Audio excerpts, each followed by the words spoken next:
Stuart Smith joining us from London on DD India Global. Shifting our attention to the Indo-Pacific region now. Germany is increasing its participation in military training in the Indo-Pacific region, for which German Defense Minister Boris Pistorius has embarked on a multi-day trip that includes meeting with top economy and security leaders. Defense Minister has said that stability and security in both the Indo-Pacific and Europe are closely linked. Pistorius has also stressed that China's growing influence in the region is creating instability and unpredictability. Germany is participating for the first time with a frigate and an operations group supply ship. And for more on the story, we are joined by DW's Emily Leshner from Berlin on the story. Hi, Emily. Tell us first, where all is the German Defense Minister traveling, and why is Germany interested in the Indo-Pacific region? Hi, thanks for having me. Well, Pistorius was in Hawaii yesterday, and he's going on to Philippines and South Korea.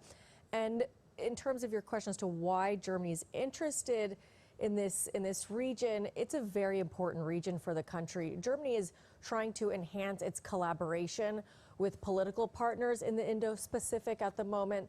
There are concerns from some smaller states about China's dominance in the area. China has been building up its military and making territorial claims in the South China Sea. It's deployed coast guards, maritime militia, as well as sea and air forces in these waters that it says belong to its territory.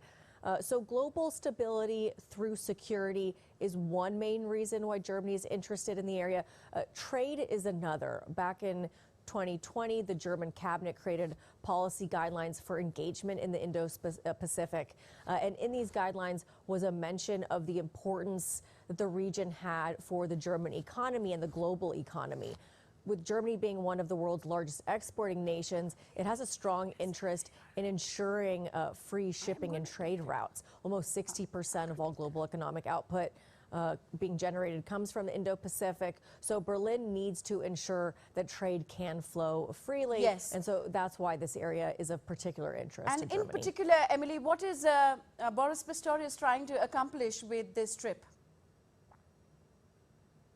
Well, he's on a multi-day trip, as I mentioned, started with Hawaii, where the German Navy is participating in a military exercise, which is being led by the U.S. The exercise is called RIMPAC, and it takes place every 2 years. 29 countries participate in it, including France and Britain. And so the main objective for Pistorius is to demonstrate Germany's presence in the Indo-Pacific region, which has growing geopolitical significance, particularly as it relates to foreign defense. The war in Ukraine was a big turning point for Germany in terms of the state of its military readiness, assessing the state of its military readiness and its position as a global leader. Germany has been strengthening its military presence in the area amid the rising tensions between China and Taiwan. There are also rising tensions between China and the U.S. And when Pistorius was in Hawaii on Tuesday, he spoke about this close link between stability and security in both Indo-Pacific and Europe. He sees cooperation between the two regions as critical to stable world order.